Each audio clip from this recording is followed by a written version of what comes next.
반갑습니다. 저 안전보건관리실의 이태룡 전무입니다. 지금 새로 들어오신 분들은 그 카메라 버튼을 누르시고요. 한번 손을 들어서 상태가 좋은지 여부를 확인해 주시고, 그리고 잠시 후에 시작을 하겠습니다.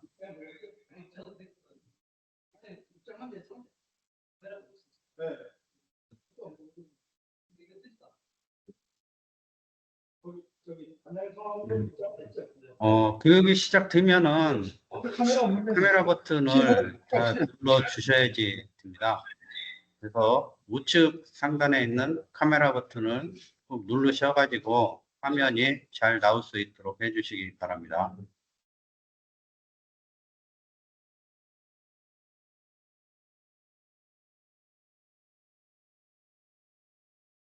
지금부터 오신 분들은 카메라 버튼을 누르셔가지고 화면을 다 켜주시기 바랍니다.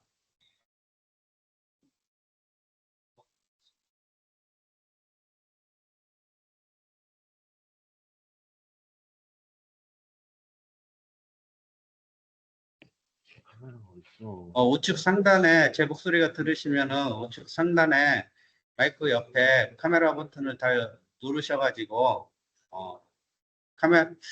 화면을 다 켜주시기 바랍니다. 잠시 후에 10시부터 건설관리본부장님의 인사 말씀을 시작으로 안전교육을 실시하겠습니다.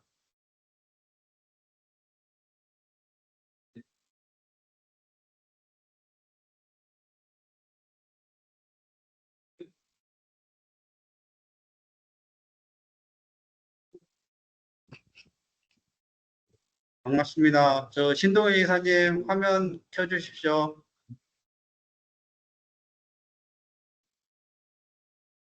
우측 상단에 카메라 버튼을 누르시면 됩니다. 제 목소리가 들리시는 분들은 우측 상단에 카메라 버튼을 누르셔서 화면을 켜주시기 바랍니다.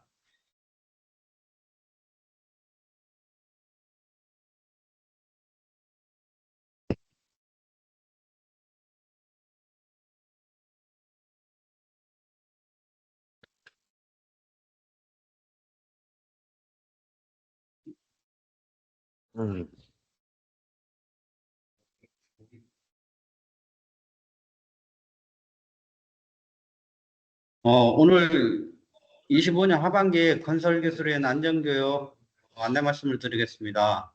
잠시 후 10시부터 진행을 할 거고요. 1시간 동안 11시까지 할 겁니다. 진행 순서로는 10시부터 10분간 건설관리본부장님의 인사 말씀이 있겠고요. 이어서 바로 이태룡 전무인 제가 안전보건관리실 공지사항에 대해서 말씀을 드릴 거고요. 두 번째, 건설사업관리 리스크 사례, 그리고 세 번째, 건설사업관리 안전 및 행정사항에 대해서 말씀을 드릴 거고, 마지막으로 10분 동안 저희 곽혜인 사원이 안전사고 및 사례에 대해서 말씀을 드리겠습니다. 이렇게 해서 저희 교육 시간은 1시간으로 측정을 했습니다. 업무에 바쁘셔가지고 최대한 법정 교육 시간만 저희가 진행을 할 겁니다. 바쁘시더라도 잠시만 경청을 해주시면 감사하겠습니다. 지금 들어오신 분들은 화면을 전부 다 켜주시기 바랍니다. 카메라 우측 상단에 카메라 버튼을 눌러주시기 바랍니다.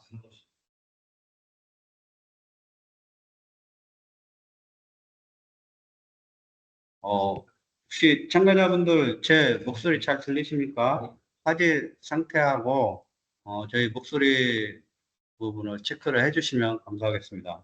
잘 들립니다. 들리시는 분들은 손을 들어서 확인을 해주시면 감사하겠습니다. 예, 감사합니다. 손 들으시죠. 김삼성 단장님 감사합니다. 네.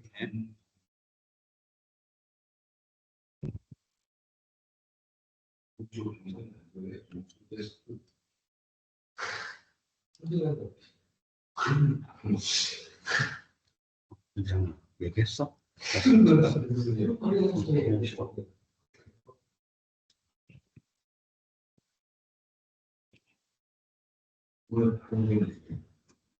잠시 후, 저희 진영일 본부장님의 인사 말씀이 있겠습니다. 지금 들어오신 분들은 우측 상단에 카메라 버튼을 누르셔가지고 화면을 키워주시기 바랍니다.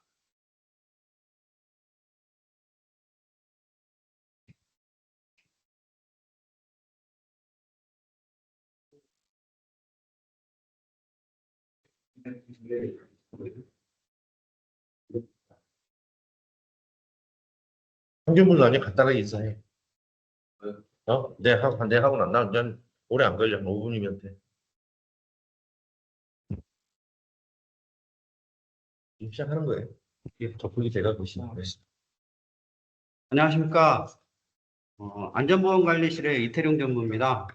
지금부터 25년 하반기 건설기술은 안전교육을 진행을 하겠습니다. 먼저 저희 건설관리본부장님이신 진영길 본부장님의 인사 말씀이 있겠습니다. 네, 안녕하십니까. 오늘 여러 가지 어려운 상황 속에서도 현장에서 고생하시는 우리 단장님들 그리고 우리 직원분들께 이 자리를 빌어서 우선 감사 인사드리겠습니다. 지금 안전이 굉장히 대두가 되고 있고요. 재해 사고가 발생되면 시공사, 면허 취소 등 강력한 어떤 이런 정부의 제재 방침이 나오다 보니까 많이 위축돼 계실 겁니다.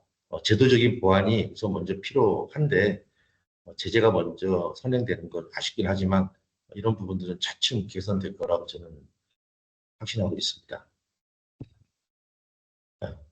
10월 추석 이후에 우리 건설사업관리본부 산하의 부서 현장 단장님들 본사에서 회의를 한번 하고자 합니다. 사실은 워크숍을 통해서 단합도 하고 좋은 시간에 자리를 마련하려고 했지만 여건상 어려울 듯 합니다. 경영진과는 계속 이야기를 하고 있고요. 우선 회의는 10월에 할 예정이니까 그때 한번 자리해서 서로 호심탄회하게 좋은 얘기도 많이 나눌 수 있는 시간을 갖도록 하겠습니다. 오늘은 안전교육 시간이기 때문에 제가 다른 이야기는 차츰 드리도록 하고요. 무더운 날씨에 현장에서 고생들 하시는데 곧 시원한 가을바람이 불어올 겁니다. 그동안 건강관리 잘 하시고 오늘 주어진 시간 좋은 시간이 돼 있었으면 합니다. 예, 감사합니다. 감사합니다.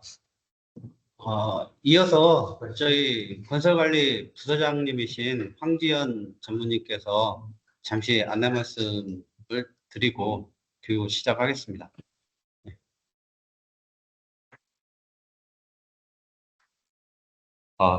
예, 안녕하십니까. 네, 건설관리부 황지연 전무입니다.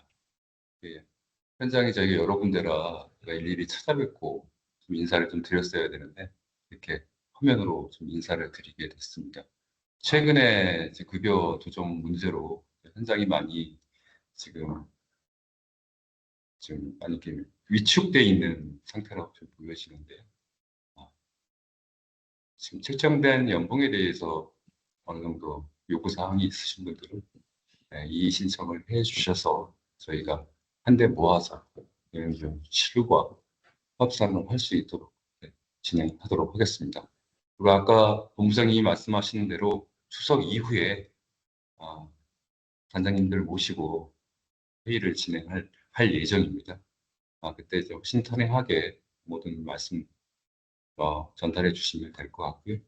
오늘 교육은 안전 관련된 교육이니만큼 집중해서 다들 숙지하시고 현장에 반영을 하셨으면 좋겠습니다.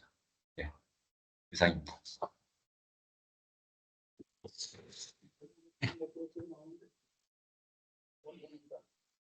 네, 감사합니다. 지금부터 25년 하반기 건설기술의 안전교육을 진행을 하겠습니다.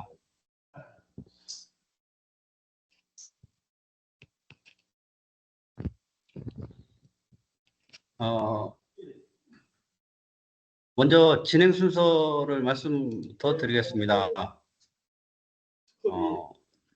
첫 번째, 저희 안전보건관리실 및 건설관리부 공지사항에 대해서 말씀을 드리고요. 한 10분 동안 말씀을 드리고, 네, 두 번째, 건설사업관리 리스크 사례에 대해서 한 10분간 말씀을 드리겠습니다. 그리고 이후에 50분까지는 건설사업관리 및 행정사항에 대해서 말씀을 드릴 거고요. 그리고 나머지 10분은 저희 안전보건관리실의 컨테이너 안전사고 및 사례에 대해서 통동원 전문화 드리고 뭐 마치는 걸로 네. 하겠습니다. 최대한 저희가 얘기해봐야 뭐 1시간 정도 짧게 교육을 법정교육 내에서 잡았습니다. 좀 바쁘시더라도 경청을 해주시고 참여를 해주시면 감사하겠습니다.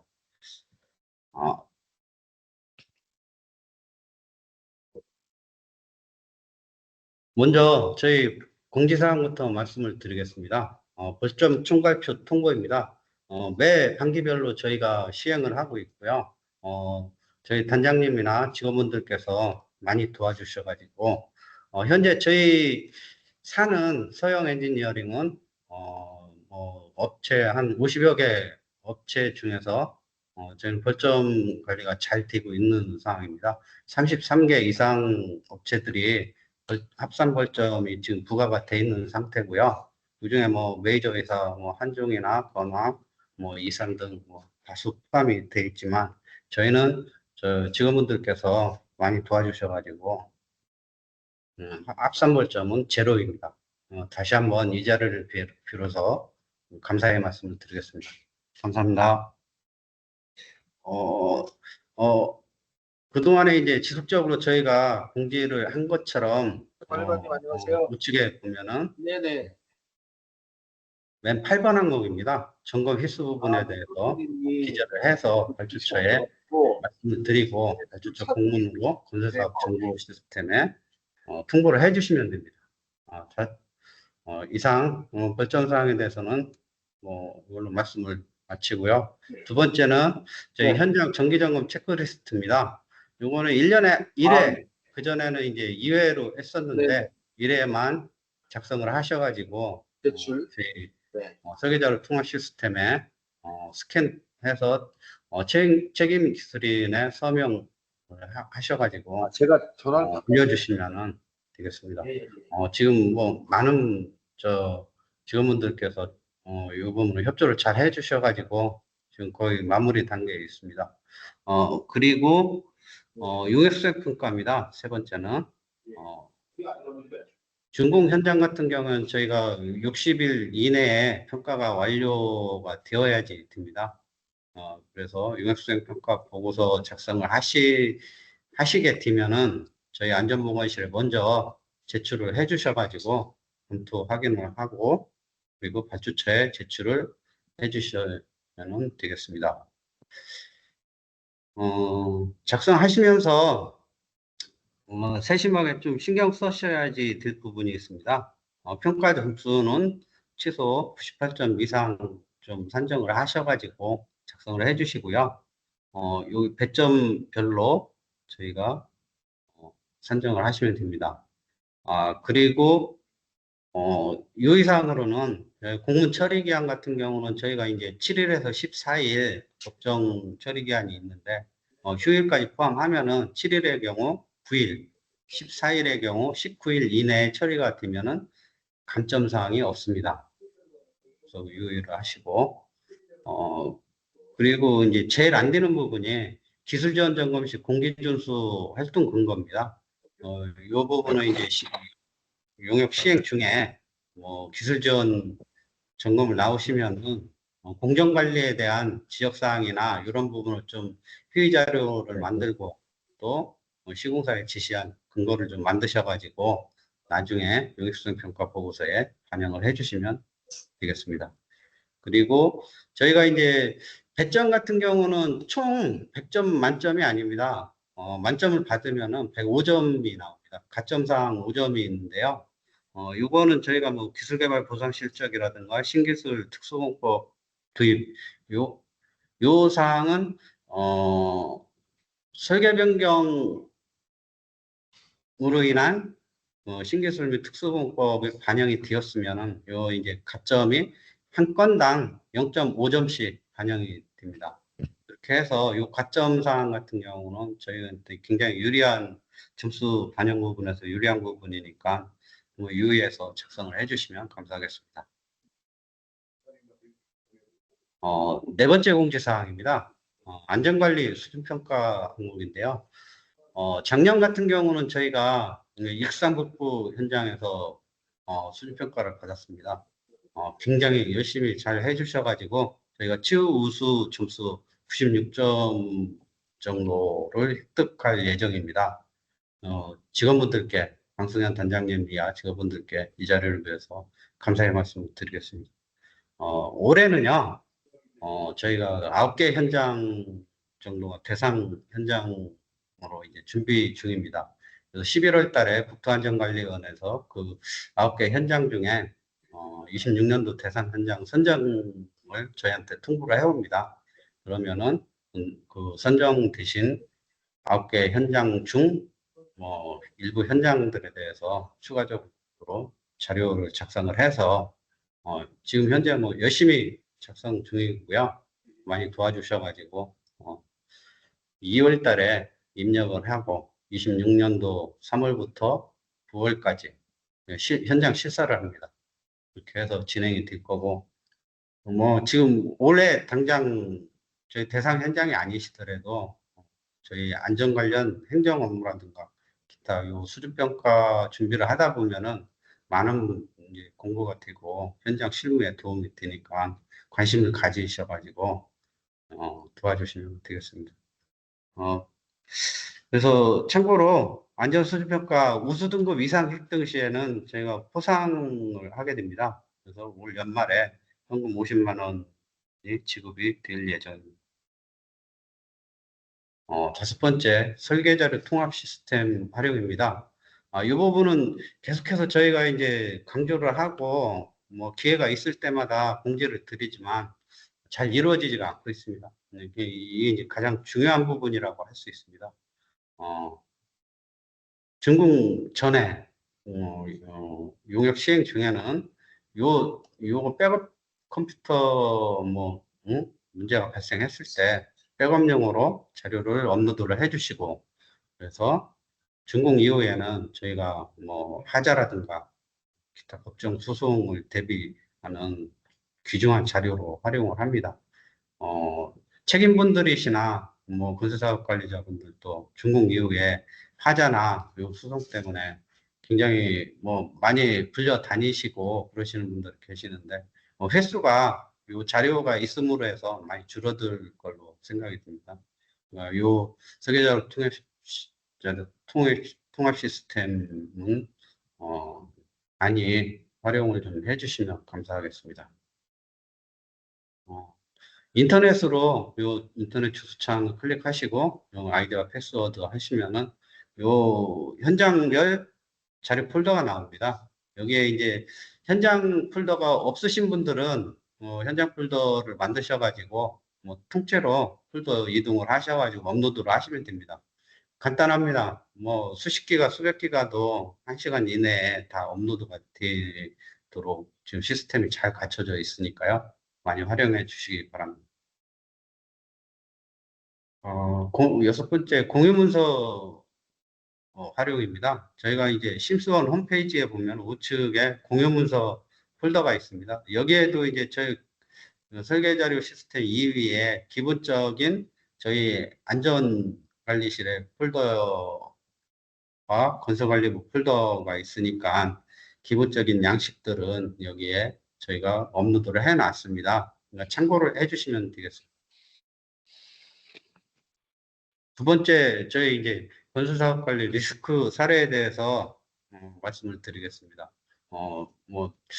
여러 리스크가 있었지만 4개 현장에 대해서 대표적으로 말씀을 드리겠습니다. 첫 번째는 일본국도 지하차도 누수 하자입니다. 구조물 누수, 그다음에 포장 하자.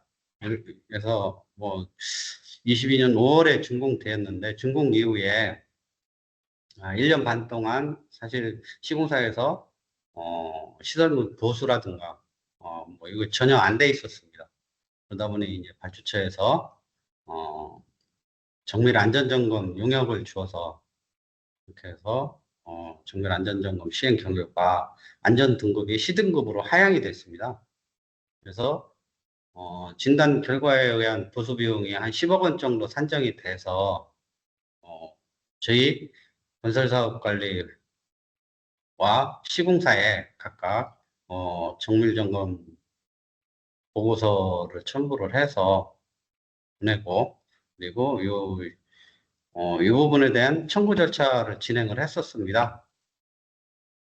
그래서 저희 이제 본사에서 발주처에 요런 사항에 대해서 협의를 했고, 그에 대해서 이제 시공사를 설득을 해가지고 하자 보수 계획서 작성, 그리고 뭐 검토, 그다음에 이제 요 착수하면서 품질 관리 요 항목을 저희가 이제 본사에 있는 유인력을 활용해서 3차에 걸쳐서 부수 작업을 했고, 또 부수 작업이 완료되면은 또 그에 대한 결과 보고서를 발주처에 성실하게 제출을 하고, 그래서 거의 9개월, 뭐 1년 가까이 요 보수 작업을 완료해가지고 최종 발주처에 열심히 했다는 그런 말까지 듣고 마무리가 됐습니다. 교훈으로는 첫 번째 저희 뭐 포장하고 방수 동절기 시공은 뭐 지양을 해야지 될 것 같고요. 그것 때문에 굉장히 많이 균열이 가고 문제가 됐습니다. 그리고 두 번째는 지하 구조물 방수 시공 뭐 철저 뭐 다 아시는 부분이지만 다시 한번 말씀드리겠습니다. 그리고 지하차도 같은 경우에는 신축 이용 부분 시공을 철저히 해주셔야 됩니다. 포장 하자가 가장 많이 나는 부분이고요. 신경을 좀 많이 써주시고, 네 번째는 중앙 파일 매물부도 뭐 절단한 부분에 대한 누수와 그리고 보수면이 탈락에 대해서 통행 차량들한테 위험을 초래한 그 경우가 있었습니다. 그래서 이런 부분은 굉장히 저희가 이제 누수부터 우선 차단이 돼야지 접착 보수를 원활히 할 수가 있으니까 이런 부분 신경을 쓰셔야 될 것 같습니다. 그리고 이거 이제 저희 사항은 아니죠. 준공하고 나서 유지관리가 제대로 되지 않아서 포장 부분 파손이 증가된 그런 겁니다. 그래서 누면수, 배수, 청소 뭐 이런 부분에 대해서 신경을 써야지 될 것 같습니다. 다음으로 넘어가겠습니다. 공공택지내 도로 수로항거하부 배수처리입니다. 기존 국도에서 내려오는 수로항거가 2.0에 2.0인데 800mm 흉관으로 임시 연결을 해놓고 저희가 준공을 했습니다. 23년 10월에 준공을 했는데 그 이후에 시설물 이관이 안 되고 이관 과정에서 이관 기관에서 이 부분에 대해서 문제를 제기를 했습니다. 상류측 배수로 수로한 거가 규격이 큰데 하류측은 이렇게 작아도 되느냐, 못 받겠다. 그래서 이제 저희가 현장 조사를 했고 조사 결과 수로한 거에 대한 유입 수량을 수리 검토했고요. 그래서 통수 단면이 부족했습니다. 뭐 0.3 루베포 세크 정도가 부족을 했습니다. 그래서 대책을 이제 고민을 하다가 저희가 이제 평상시에는 800mm 관으로 이용해서 배수가 되도록 직결 연결을 하고, 그리고 포구 시에는 수로 안거에 맨홀을 설치를 해서 맨홀 상단에 블럭아웃을 시켜서 그 부분을 객거로 유도해서 하류측으로 보내는 그런 방법을 제시를 했고요. 발주처에서도 이 부분을 오케이 해서 그렇게 해서 저희 뭐 업무는 이걸로 종결이 된 상태입니다. 그래서 앞으로 뭐 당연한 거지만 배수관 시공할 때 하류측 배수관은 상류측의 동등 이상의 시공을 해야지 되고요.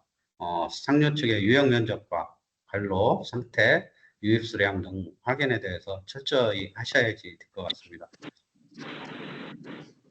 세 번째 사항입니다. 공공우수조류조 설치공사의 준공 후 간접비 청구 관련입니다. 24년 11월에 준공을 했습니다. 그래서 이제 준공 이후에 시공사에서는 공사기한 연장 806일에 대한 간접비 7억 4천을 청구를 했습니다. 발주처에서는 이 부분에 대해서 시행단의 간접비 청구에 대한 타당성과 비용 산정에 대해서 검토 지시가 왔었고요. 그 부분에 대해서 이제 잠깐 말씀을 드리겠습니다. 저희는 최종 이렇게 각 항목에 대해서 검토해서 한 2.5억에서 3억 정도 감액을 해야지 된다는 의견을 제출을 했습니다. 세부적으로 보면은 첫 번째 도급계약시 이 부분은 계속비 공사였습니다. 그래서 공개 연장에 대해서 고스란히 기간 전체를 반영을 해야지 되는 그런 상황이었습니다. 하지만 저희가 작업 일부 그리고 각종 공정 관련 공문이라든가 시공사의 회의 자료 등을 활용을 해서 76일 정도를 감을 했습니다. 그래서 일부 공사비 감액 이 부분을 활용을 했고, 두 번째는 간접노무비 삭제입니다. 간접노무비 대상이 안전관리자와 공무보조해서 시공사에서 청구한 부분에 대해서 안전관리자의 같은 경우는 저희가 이제 마지막 설계 변경 시에 안전관리비 증액 변경이 있었습니다. 거기에는 인건비도 당연히 포함이 돼 있어서 이 부분은 감액 조치를 했고요. 그리고 공무보조 이 부분도 청구가 들어왔는데 이건 법정 인원이 아니기 때문에 저희가 감액하는 걸로 그렇게 의견을 제출했습니다. 세 번째는 간접노무비 반영 항목입니다. 현장 대리인과 품질관리자 이분들은 당연히 간접노무비 반영을 해줘야지 되지만 이 부분은 실비 정산 원칙으로 해서 근로자 원천지급수 영수증으로 중빙을 하도록 그렇게 해서 일부 감액이 되었습니다. 그 다음에 경비 검토입니다. 실비 반영 항목과 도급계약률 반영 항목 두 가지를 구분을 했습니다. 그래서 실비 반영 항목은 사무실 임대료, 산재, 고용, 계약 이행 보증 수수료, 성금 보증 수수료 이 보험료에 대해서는 실비 반영을 했습니다. 그리고 계약률 반영은 기타 경비와 일반 관리비, 이윤. 이거는 계약률이 법정률보다 낮았기 때문에 낮은 쪽으로 저희가 검토를 했습니다. 네 번째, 교훈입니다. 저희가 작업 중지기간 76일을 감할 수 있었던 거는 현장에 근무하셨던 건설사업관리자 저희 직원분들이 공정관리에 대한 공문 발송이라든가 회의자료 이런 부분이 상당히 중요했습니다. 그래서 그런 걸 근거로 해서 저희가 산정을 했기 때문에 굉장히 중요한 부분이라고 생각을 합니다. 두 번째는 도급자 사유로 인한 공정지원 부분에 대해서 행정서류 및 근거 작성 비치 이건 똑같은 겁니다. 공정 촉진 공문이라든가 회의 자료 이런 부분에 대해서 근거를 많이 남겨놓으셔야 될 것 같습니다. 그리고 이 현장 같은 경우는 계속비 공사이기 때문에 이렇게 이제 산정을 했고요. 대부분 현장 보면은 장기 계속 공사 현장이 많은데 그 부분에 대해서 잠깐 말씀을 드리겠습니다. 장기 계속 공사의 경우에 차수 준공본 이미 준공된 부분에 대해서는 반영을 안 하게 되어 있습니다. 대부분 판례가 굉장히 많이 나와 있습니다. 그래서 준공 시점에 진행된 차수에 대해서만 반영을 해서 간접비 청구가 가능한 것으로 지금까지는 그렇게 되어 있습니다. 그래서 이 부분은 마지막 진행된 차수들에 대한 공개 연장 부분만 간접비 청구가 가능하니까 이런 부분은 잘 챙겨 보셔가지고 나중에 실무에 도움이 됐으면 합니다. 네 번째 사례 말씀드리겠습니다. 공공해안도로 손해배상 청구 소송 관련입니다. 이거는 섬에 이제 현장이 있었는데 갯벌을 통과해야지 돼서 공사 차량에 대한 임시 가도 설치 비용 청구입니다. 그래서 뭐 암석과 쇠수골재 포함해서 13억 정도가 청구가 들어갔고요. 1차 소송은 시공사에서 발주처로 했습니다. 결국은 이제 대법원에 패소가 됐고요. 패소 사유로는 뭐 실정보고 서류는 잘 작성을 해서 감리단에 제출을 했고, 감리단에서는 검토서를 잘 작성을 해서 공문 만들어서 발주처에 갔으나 관리관이 뭐 여러 가지 사유로 공문 접수를 거부를 했습니다. 결국은 접수가 안 됐고 관리관이 바뀌고 인사이동이 일어나고 뭐 그러다 보니까 어떻게 준공이 된 상황입니다. 결국은 이제 그것 때문에 설계 변경 절차 이행에 대한 근거 부족이 인정돼서 그래서 발주처에 대한 청구 소송은 패소가 됐습니다. 2차 소송을 제기합니다. 시공사에서는 누구든지 받아야지 되겠다. 그래서 저희 건설사업관리단에 청구 소송을 제시를 했습니다. 그게 24년도 하반기 때입니다. 저희 안전보건실장님께서 이 부분에 대해서 뭐 소송 자료 준비하시고 하시느라 고생이 많으셨습니다. 최종 1심이 저희 6월 달에 있었습니다. 시공사에서 패소를 했습니다. 패소 사유는 시공사에서 이제 소송 근거 원인으로 저 건설사업관리단에서 공사 시에 뭐 시공계획 승인도 잘 해줬고 시공계획서에 추후에 설계 변경 시 반영하겠다는 그런 문구까지 넣어서 시공계획 승인 요청을 했고 그에 대해서 감리단에서는 승인을 해줬습니다. 그리고 건축서, 품질관리, 뭐 다짐시험이라든가 이런 부분도 전부 다 저희 감리단에서는 실제 이행을 했고요.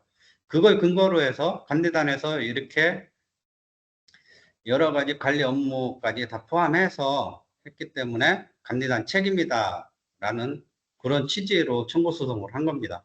하지만 법원에서는 설계 변경 부분은 계약 당사자 간의 행위로 인정을 했고요. 감리단에서 시행한 뭐 시공계획 승인, 건축 품질관리 뭐 이런 부분은 건설사업관리단의 의무 이행이기 때문에 설계 변경하고는 관련이 없다. 이렇게 이제 판례를 했습니다. 저희가 이제 교훈으로는 제일 중요한 부분입니다. 저희 업무 절차 또는 지침 그리고 공문서와 뭐 서류 회의 자료라든가 기타 여러 가지 근거 서류를 잘 만들어 놓는 것, 이 부분이 가장 중요하다고 생각합니다. 참고로 요 현장은 사실 뭐 소송 서류가 거의 없었기 때문에 기간도 오래됐고 해서 굉장히 저희 시장님께서 애를 먹은 그런 사례가 되겠습니다.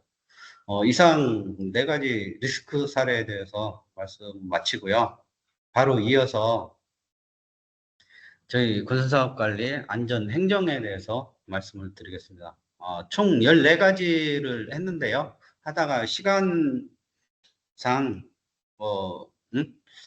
좀 부족한 부분은 자료로 대체를 하겠습니다. 일단 50분까지는 열심히 제가 설명을 하겠습니다. 첫 번째 안전관리 계획서입니다. 이 부분은 뭐 최초 착수할 때 이 아래 대상 공중에 대해서 전부 다 작성을 하셔가지고 일시에 제출을 하셔야지 됩니다. 그 부분 뭐 중간에 제출하신다든가 이러면은 좀 문제가 되는 부분입니다. 그리고 공사 착공 전에 착공 이후에 설계 변경 등이 이루어지면은 그에 대한 해당 공정에 대한 안전관리 계획서를 추가 작성을 하셔서 변경 검토 확인을 하셔야지 되고요. 발주처의 승인을 받으셔야지. 요 부분은 별점 2점 항목이 되겠습니다. 그래서 각별히 설계 변경 부분에 대해서는 신경을 쓰시고 개정 및 보완을 해 주셔야지 되겠습니다. 그리고 한 가지 더 말씀을 드리면요. 검토서, 저희 건설사업관리단 검토서 작성 시에는 각 위험 공정별로 세부적으로 이렇게 검토 항목을 다 작성을 하셔가지고, 검토를 하셔가지고, 이렇게 검토서를 제출하셔야지 나중에 안전수준평가라든가 외부 감사 점검 시 저희가 열심히 근무한 부분이 근거가 될 것 같습니다. 세 번째입니다. 공사 안전보건대장 작성행 실적입니다.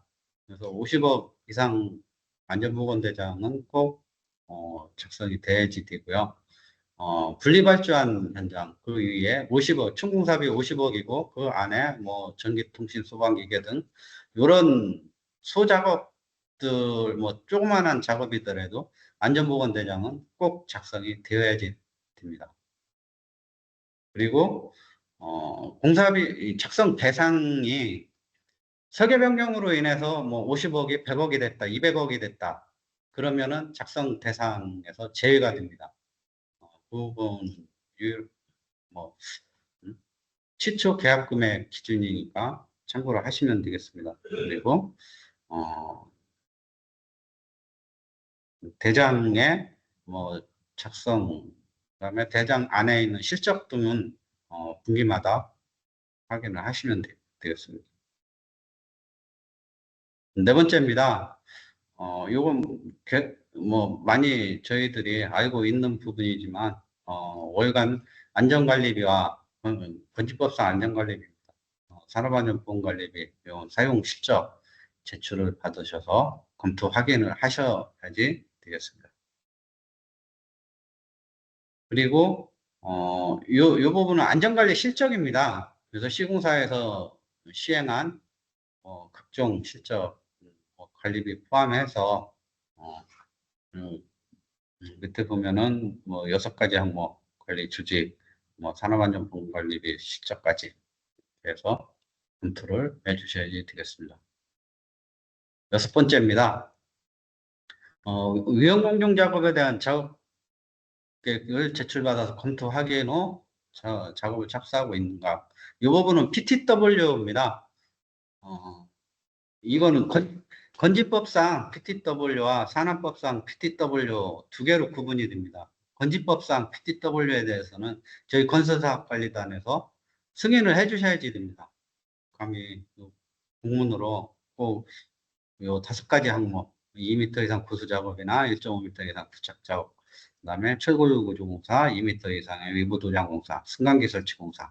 이 부분은 건설사업관리단의 승인 사항이고, 그다음에 이제 산업안전보건법상 PTW 이 위에 사항에 대해서는 시공사 소장의 승인 사항입니다. 대신 건설사업관리단에서는 소장이 승인한 부분에 대해서 검토와 확인을 하셔야지 됩니다. 그래서 서명을 꼭 해 놓으시면 되겠습니다. 7번째, 유해 위험 방지 계획서 작성 및 관리입니다. 요거는 저희 유해 위험 방지 계획서는 산업법상입니다. 그래서 작성 대상으로는 뭐 일종 시설물입니다. 일종 시설물과 뭐 터널, 뭐 기타 여러 데 그래서 50억 이상 현장에 대한 안전보건 대장과 연계를 해서 이렇게 유해위험 방지 계획서 작성을 해주시면 되겠습니다. 8번째입니다. 위험성 평가 부분입니다. 그래서 시초와 전기, 수시 이렇게 작성을 하시는데 산업법이 약간 변경이 돼서 시초 평가 이후에 공사 시행 중에는 전기와 수시는 뭐 상시 평가로 가름을 할 수가 있습니다. 그래서 요거는 뭐 일별, 주별, 월별 뭐 시행하고 있는 TBM이라든가 뭐 교육 이런 부분까지 다 포함해서 상시평가 한 걸로 인정이 되니 이 부분에 대해서는 시공사와 상의하셔가지고 근거를 마련을 해주시면 되겠습니다. 아홉 번째, 저희 건설사업관리단에서 안전사항에 대해서는 주기적으로 공문이라든가 이런 부분을 지적사항 등을 공문으로 남겨놓으시는 게 좋을 것 같습니다. 다 저희 건설사업관리단의 안전관리 업무에 해당이 됩니다. 나중에 중처법이라든가 문제가 있을 때 요 근거가 있으면은 저희 업무를 성실히 수행했다는 걸로 이렇게 이제 제시를 해주시고 하시면 되니까 이 부분은 이행을 해주시면 되겠습니다. 열 번째입니다. 저희 이건 다 아시는 부분이지만 시공사 및 근로자를 대상으로 안전교육을 실시하고 있는가? 월 1회 이상. 현장에 가보면은 일부 좀 안 돼 있는 부분도 있습니다. 이 부분 꼭 필히 해서 교의 자료, 그리고 교육환경 사진, 서명부, 그래서 내용은 요 1번부터 11번까지 이런 항목들에 대해서 꼭 교육을 시행을 해 주시기 부탁드리겠습니다. 그래서 대장은 요렇게 샘플로 해주시면 되겠고요. 그래서 저희가 이제 감리단에서 시공사 교육까지 이제 시공사 직원들 또는 근로자들까지 이게 이제 전달이 돼야지 됩니다. 그래서 이런 부분에 대해서는 공유가 될 수 있도록 꼭 공유 근거까지 남겨 놓으셔야지 되겠습니다.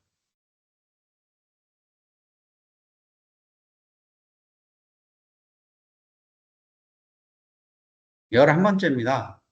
안전보건교육 시행자료 및 이거 확인하고 있는가, 교육 내용과 교육 시간, 참석자, 명단 등 대부분 다 잘 하고 계신 걸로 알고 있습니다. 정기교육, 수시교육, 특별교육. 물론 시공회사에서 하고 있지만 저희들은 요 시간이라든가 교육 주기는 체크할 때 확인을 해주시면 되겠습니다.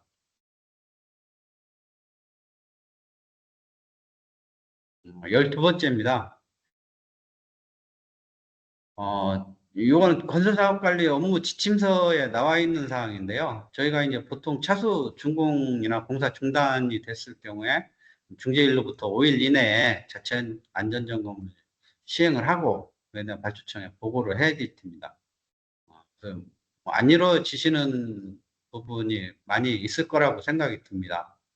그래서 차수 준공하면은 동절기 중지라든가 또는 다음 차수 발주 전까지 틀림없이 거의 대부분 공백이 있습니다. 그때는 꼭 안전점검을 시행을 하시고 그에 대한 점검 결과 시공사하고 조치 완료까지 작성을 하셔가지고 발주청에 보고를 해주셔야지 됩니다. 저희 업무니까 이 부분에 대해서는 시공사한테 교육을 하시고 이행을 해주시면 되겠습니다. 13번째입니다. 이 부분은 이제 굉장히 사실 논란이 좀 있는 부분이긴 한데 제가 이 부분 특별히 넣었습니다. 강급자재 설치도 업체 관리입니다. 저희가 건설사업 관리자로서 사실 업무가 굉장히 많은데도 불구하고 요 강급자재 설치도가 들어오면은 난감해합니다. 시공사 같은 경우는 이건 강급자재이기 때문에 자기들 업무가 아니다. 빠지고 저희는 어쨌든 저희 업무를 해야지 되는 부분이기 때문에 굉장히 난감한 부분입니다. 그래서 좀 힘드시더라도 이 부분은 잘 챙기셔야지 될 것 같습니다. 비근한 예로 저희가 이제 교량 같은 경우 문제가 생겨서 예를 들어서 공장 제작 PC 박스라든가 뭐 빈 같은 경우는 공장 제작을 많이 하지 않습니까? 근데 저희가 그 부분에 대해서 공장 제작 부분까지 가서 뭐 검수하고 확인하고 검측하고 이게 사실 쉽지 않습니다. 거리가 가까우면 모르겠는데 뭐 1시간 거리, 2시간 거리 뛰는 데는 굉장히 관리하는데 어려움이 있지만 그래도 그 부분을 관리를 안 했을 때는 오롯이 저희 건설사업관리단의 책임으로 들어오기 때문에 그런 부분까지 저희가 해야지 됩니다. 그래서 이제 기준으로 보면은 뭐 재해예방 기술지도 뭐 만약에 이제 뭐 120억 이상 토목공사 같은 거 150억 이상일 경우에는 안전관리비 뭐 요런 안전관리자 선임 및 요거를 하셔가지고 시공사로 하여금 제작업체로 하여금 안전관리 이행을 해야지 됩니다. 그리고 안전보건대장 작성관리 이것도 마찬가지입니다. 그리고 산업안전보건관리비 계상사용 요거는 뭐 당연히 2천만 원 이상인 경우에는 발주처에 설계 변경 요청을 하셔가지고 반영을 해서 시공사로 하여금 안전관리 업무를 수행할 수 있도록 그렇게 관리를 해 주셔야지. 이것도 포함해서 다 저희 업무입니다. 유의를 해 주시고요. 뭐 품질이라든가 검측이라든가 또 공장까지 저희가 관리를 해야지 되는 거 잊지 말기를 부탁드리겠습니다. 그래서 주요 업무로는 시공 단계 착수 신고서 제출부터 시작해서 저희가 관리를 이렇게 6개 항목 추가적으로 다 관리를 해주시면 되겠습니다. 그다음에 완료 단계 산업안전보건관리비 정상까지 이렇게 해주시면 감사하겠습니다. 마지막 사항입니다. 좀 뭐 일찍 끝날 수도 있겠는데요. 저희 콘크리트 시방서 개정 및 설계 기준 개정 사항입니다. 요거는 뭐 저희가 업무 연락으로도 뭐 2번 정도 공지를 한 사항입니다. 뭐 세부적으로 한 번 더 설명을 드리겠습니다.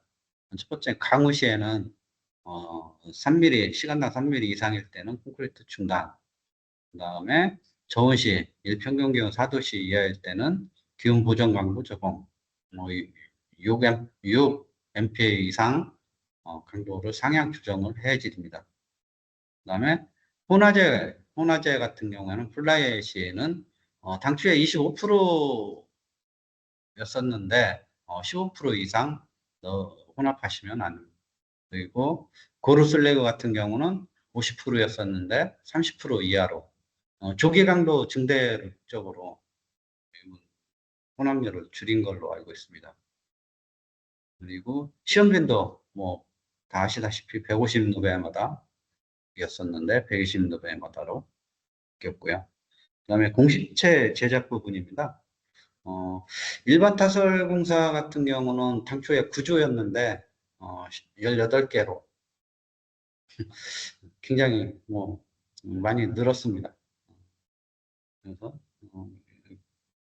18개 3조였는데 6조를 제작을 해야지 됐고요.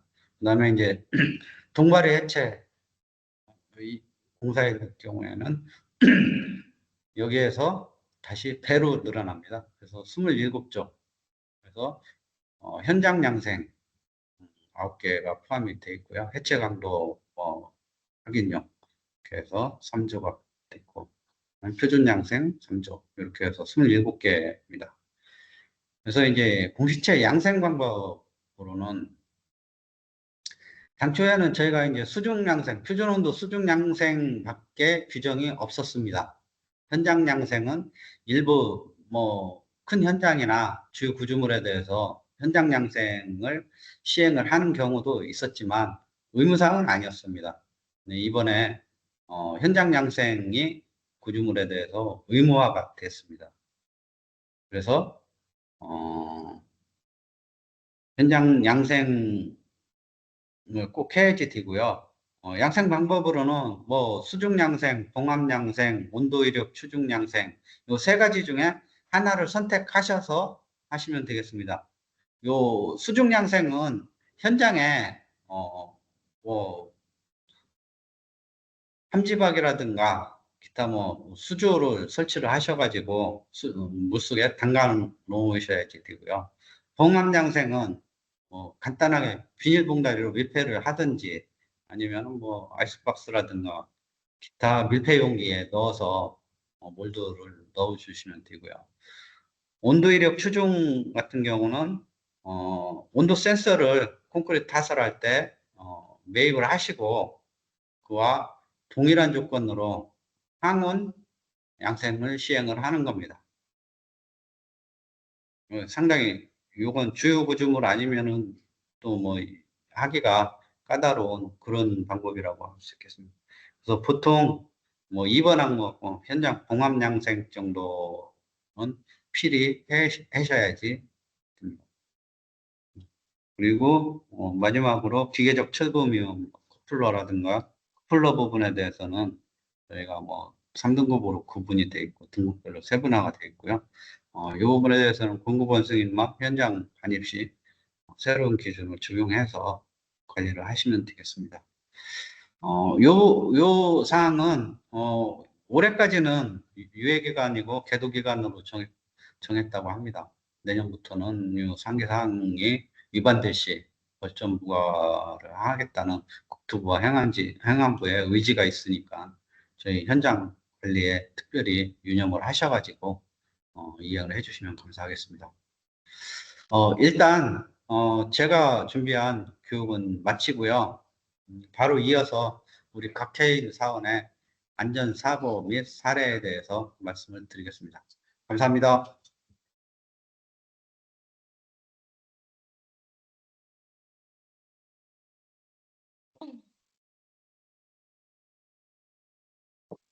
네, 이어서 안전사고 관련하여 말씀드릴 박혜인 사원입니다. 먼저 안전사고 발생 현황부터 살펴보겠습니다. 25년도 상반기 우리사 현장에서는 중대재해 한 건을 포함하여 총 19건의 사고가 발생했습니다. 특히 부딪힘과 넘어진 사고가 전체 사고의 약 50%를 차지할 정도로 빈도가 높았습니다.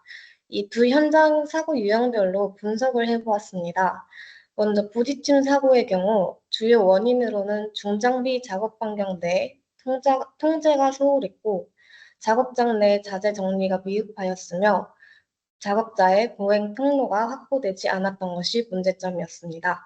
이러한 유사한 사고 재발을 방지하기 위해서 현장에서는 작업장 정리 정돈을 철저히 해주시고 안전 통로를 확보하고 중장비 작업 시에는 필수로 유도자를 배치해 주시기 바랍니다.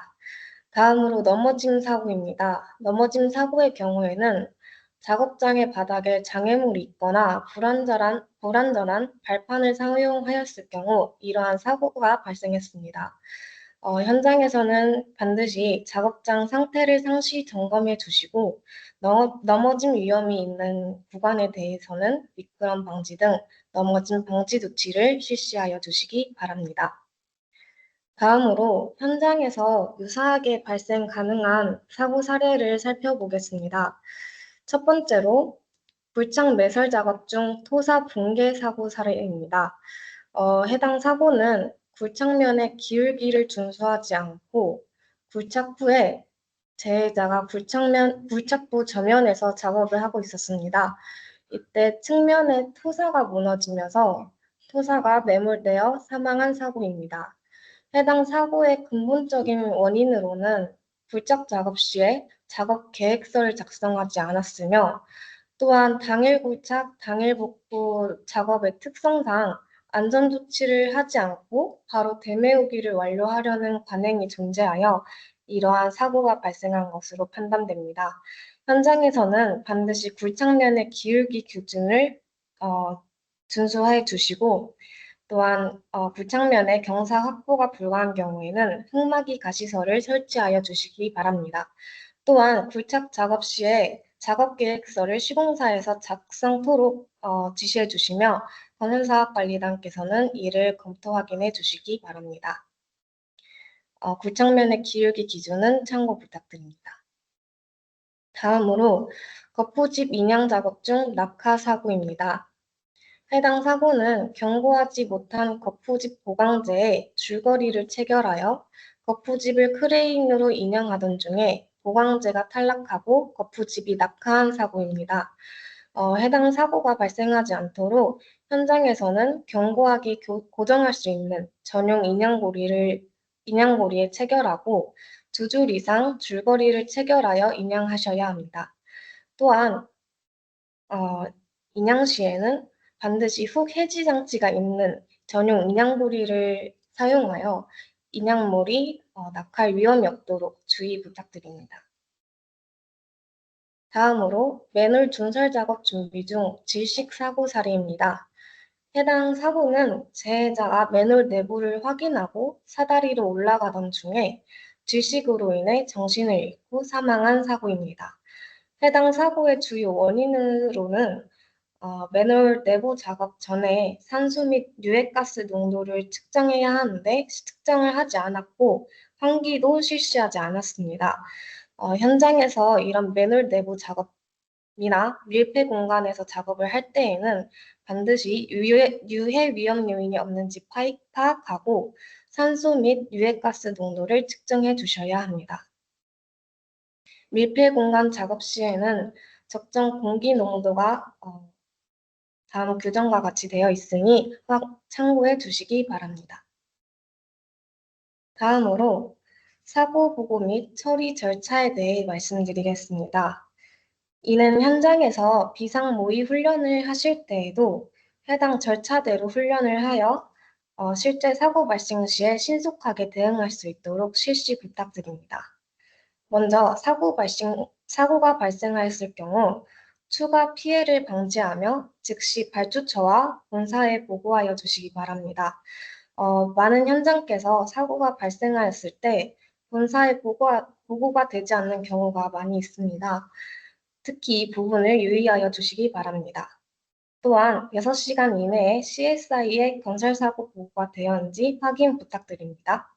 다음으로 사고 조사 및 재발 방지 대책을 수립하고 이행합니다. 건설사업관리단 또한 시공사와 근로자를 대상으로 안전교육과 회의를 실시하여 주시기 바랍니다.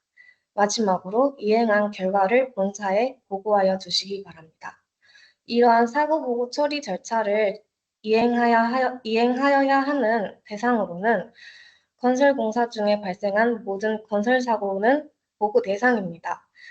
건설사고란 사망, 3일 이상의 휴업이 필요한 인명피해, 1천만 원 이상의 재산피해의 경우에는 모두 해당이 됩니다. 마지막으로 9월부터 태풍이 잦은 시기인 만큼 태풍 대비 안전관리 방안에 대해 강조드리고자 합니다. 먼저 태풍으로 인한 주요 안전사고 유형으로는 크게 장비 전도, 낙하, 간점 사고가 있습니다. 이러한 사고를 예방하기 위해서 기상청의 위기 경보에 따라 현장에서도 단계별로 체계적으로 대응하여야 합니다. 먼저 태풍 빈발 시기에는 관심 단계입니다. 관심 단계에는 현장에서 태풍 후 발생 시 신속하게 대응할 수 있는 비상 계획을 수립하셔야 합니다. 다음으로 호우 예비특보 또는 태풍 예비특보 발령 시 주의 단계입니다. 이러한 주의 단계에는 현장에서 배수로와 집수정의 막힘 여부를 확인하고 시설물을 점검하고 보강하여야 합니다. 다음으로 호우주의보 또는 태풍주의보 발령 시 경계 단계입니다. 현장에서는 위험 작업을 중지하시고 배수 작업을 강화하시고 시설물을 추가 결속하셔야 합니다. 마지막으로 호우경보 또는 태풍경보가 발령되었으며 또 대형 재난이 발생할 가능성이 있을 때 심각 단계로 올라갑니다. 이러한 심각 단계에는 건설사업관리단과 또 시공사 모든 현장에서 모든 5개 작업을 중단하시고 근로자를 안전한 대피소로 이동시키고 건설기계 가동을 중단시켜야 합니다. 이상으로 제가 준비한 안전사고 교육을 마치겠습니다. 현장에서 무죄를 위해 힘써주신 것에 감사드리며 저희 안전보건실에서도 안전한 작업 환경 조성을 위해 적극 지원하겠습니다. 감사합니다.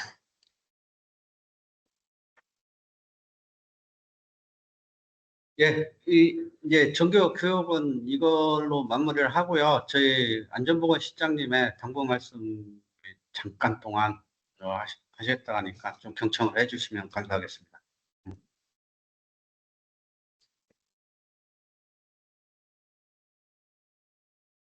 한 시간 동안 그 안전교육 강의 듣시느라고 고생하셨습니다. 앞으로 저희가 교육은 계속 실시를 하게 되는데요. 현장의 안전관리상 이런 점들은 좀 더 깊은 교육을 받고 싶다든지 어떤 항목으로 해야 되겠다든지 해줬으면 좋겠다든지 이런 의견을 주시면은 다음 차기 교육에 또 반영도 하고 그 외에 또 현장에서 안전에 대해서 좀 더 알고 싶고 고민되는 부분이 있으면 교육 외의 시간에도 저희가 더 많은 걸 찾아서 자세히 알려드리도록 노력을 하겠습니다. 최근 어려운 여건 속에서 현장에서 고생하시는 우리 서영 직원 여러분 모두에게 감사 말씀드립니다. 건강 조심하시고 이 교육을 마치겠습니다. 감사합니다. 고생하셨습니다.